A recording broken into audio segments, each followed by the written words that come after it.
नमस्कार। आज जिस नक्षत्र की चर्चा हम करने जा रहे हैं, वह नक्षत्र 14वें नंबर पर आता है नक्षत्र चक्र में। इसका नाम चित्रा नक्षत्र है। चित्रा का मतलब ये होता है जो चित्र विचित्र, मतलब ये कह लीजिए कि कलरफुल चीजें इसके अंतर्गत देखने को मिलती है। अब चित्रा नक्षत्र जो है ये कन्या राशि में और तुला राशि दोनों में समान रूप से फैला हुआ है। तो आप ये कह सकते हैं कि दोनों राशियों के जातकों को यह समान रूप से प्रभावित करेगा। अब ये पूरा जो नक्षत्र चक्र 27 नक्षत्र है उसमें ये मिडिल में आने वाला नक्षत्र होने की वजह से तुला राशि में यदि ये नक्षत्र आता है तो व्यक्ति के अंदर बैलेंस्ड माइंडसेट काफी ज्यादा देखने को मिल सकता है। अब इस नक्षत्र के जो देवता बन रहे हैं वो बन रहे हैं विश्वकर्मा, जो कि सृष्टि के रचयिता है। ये हम सभी जानते हैं, इसलिए इस नक्षत्र के जो जातक होते हैं क्रिएटिव फील्ड के साथ जुड़े हुए आपको देखने को मिलेंगे। अब नक्षत्र जो इसके स्वामी बन रहे हैं मंगल, मंगल के बारे में हमें पता है कि ये भूमि से जुड़ा हुआ है, उसके बाद साहस से जुड़ा हुआ है। तो इस नक्षत्र में जन्म लेने वाले जातक आपको कई फील्ड्स में देखने को मिल सकते हैं। वो फोटोग्राफर हो सकते हैं, उसके बाद म्यूजिशियन हो सकते हैं, फैशन इंडस्ट्री में हो सकते हैं, डांसर हो सकते हैं, और इसके अलावा यह भी देखने में आया है कि ये लोग काफी अच्छे सर्जन भी देखे गए हैं। तो इस तरीके से वैरायटी ऑफ फील्ड्स आपको चित्रा नक्षत्र के जातकों को मिल सकती है एज ए प्रोफेशन।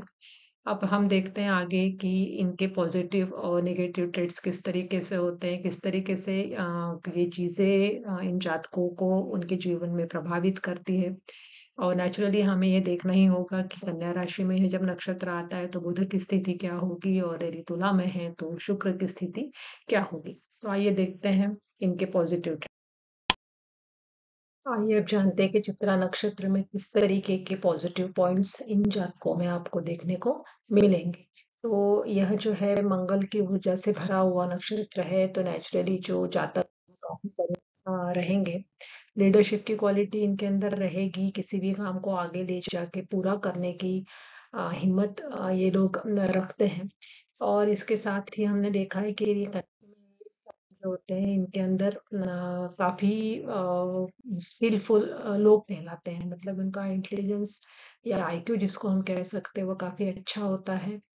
इसके बाद आगे देखने जाते हैं तो ये लोग काफी क्रिएटिव होते हैं, लेकिन इनकी क्रिएटिविटी जो होती है वो सिर्फ इसलिए नहीं है कि ये शौकिया तौर पे कुछ कर रहे हैं। ये एक उस क्रिएटिविटी को अपने ताकत रखते हैं। तो उनकी जो क्रिएटिविटी का यूज करके ये किसी न किसी नए प्रोडक्ट को डिजाइन करना, कुछ नया इनोवेशन करना, ये भी इनके अंदर देखा जाता है। इसके बाद ये लाइफ में काफी बैलेंस्ड अप्रोच लेके चलते हैं, जबकि स्पेशली तब जब ये तुला राशि में आते हैं, क्योंकि हम जानते हैं कि तुला राशि जो होती है वो बैलेंस की राशि होती है। तो वहां पे ये जो लोग लाइफ को लीड करते हैं। और नेचुरली मंगल इनका नक्षत्र का स्वामी होने की वजह से इनके अंदर कॉन्फिडेंस जो होता है वो भरपूर देखा जाता है। They are very good speaker also. अपने बोलचाल से ये लोगों को प्रभावित करने की कला इन लोगों में बखूबी आप देख सकते हैं। कन्या राशि में आप देखेंगे तो इनकी बोली आपको तेज तर्रार नजर आएगी, वही यदि तुला राशि में आप देखेंगे तो इनका कम्युनिकेशन पावर थोड़ा सॉफ्टली बट बोल्डली इस तरीके का रहेगा। मीन्स कॉम्बिनेशन ऑफ शुक्र एंड मार्स, ठीक है, इन दोनों का कॉम्बिनेशन जो बनता है उस हिसाब से इनकी बोली आप वहां पे इन नक्षत्र के जातकों में देख सकते हैं। अब जानते हैं इनके कि इनके नेगेटिव पॉइंट्स क्या क्या हो सकते हैं।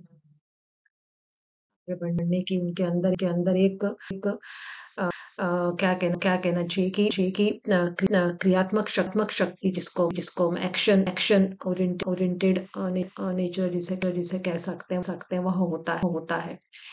क्योंकि इनके नक्षत्र देवता मंगल है और मंगल की स्थिति यदि कुंडली में बहुत अच्छी है तो यह गुण उनके अंदर ज्यादा प्रोमिनेंट आपको दिखाई दे सकता है। इसके वजह से ये काफी अच्छे लीडर होते हैं, काफी बैलेंस्ड विचारक आप कह सकते हैं, मतलब विचारक भी नहीं कहना चाहिए कि एनालाइजर होते हैं। किसी भी चीज की बारीकियों को समझ के आगे बढ़ने का गुण इनके अंदर होता है। इनके पर्सनैलिटी कुछ इस तरीके से होती है, मैग्नेटिज्म ऑफ जिसको कहते हैं पर्सनैलिटी में रहना, कि लोग इनकी तरफ इजीली अट्रैक्ट हो जाते हैं। लेकिन इसके साथ ही कुछ नकारात्मक पॉइंट्स भी इनके अंदर देखने को मिलते हैं कि कई बार ये लोग काफ़ी इम्पेशेंट भी देखे गए हैं, स्पेशली कन्या राशि के अंदर। तो एक तो इनका जो खुद को प्रेज़ेंट करने का जो तरीका होता है वो थोड़ा-सा उग्रता जिसके अंदर होती है, वह होने की वजह से कई बार वो अपनी चीज़ को रखने के लिए काफ़ी लोगों के ऊपर इंसिस्ट करते हैं और जिसकी वजह से लोग इन्हें थोड़ा दूर रखने की कोशिश करते हैं। मतलब आप ये कह सकते हैं थोड़ा ये सोशल लाइफ़ से हट जाते हैं। और उसके बाद इनके अंदर बनावटीपना बहुत ज़्यादा होता है, मतलब खुद को बहुत अच्छा प्रेज़ेंट करने की जो है या अपनी सेल्फ इमेज को सँभालने के चक्कर में कई बार ये गलत तरीके भी अपना लेते हैं और काफ़ी सेल्फ सेंटर्ड हो जाते हैं। अब व्यक्ति यदि सेल्फ सेंटर्ड हो गया और यदि सिर्फ़ खुद का ही बेनिफिट के बारे में सोच रहा है, तो नेचुरली वो सेल्फिश भी हो ही जाता है। और यही चीज़ इन्हें कई बार थोड़ा-सा घमंडी भी बना देती है, ऐसा भी देखने में आता है। एक अनिश्चितता इनके मन में होती है, मतलब निर्णय लेने की क्षमता तो इनमें होती है, लेकिन बार-बार निर्णय बदलने की भी वृत्ति इस नक्षत्र के जातकों के अंदर देखी जाती है। अब जब तुला राशि में इस नक्षत्र की बात की जाती है, तो यदि मंगल और शुक्र की स्थिति कुंडली में अच्छी ना हो, किसी तरीके से वो पीड़ित अवस्था में होते हैं, तो व्यक्ति गलत डायरेक्शन में भी जाने के चांसेस उसके हो सकते हैं। तो ये जो हम ट्रेड्स पढ़ते हैं या समझने की कोशिश करते हैं, वह एक जनरल प्रेडिक्शन होता है किसी भी नक्षत्र का। बाकी हमें देखना होता है कि जो राशि स्वामी है या नक्षत्र स्वामी है, उसकी स्थिति कुंडली में किस तरीके से है, उनका जब पूरा हम कॉम्बिनेशन बनाते हैं, उसके बाद ही हम सही फलादेश पर पहुँच सकते हैं।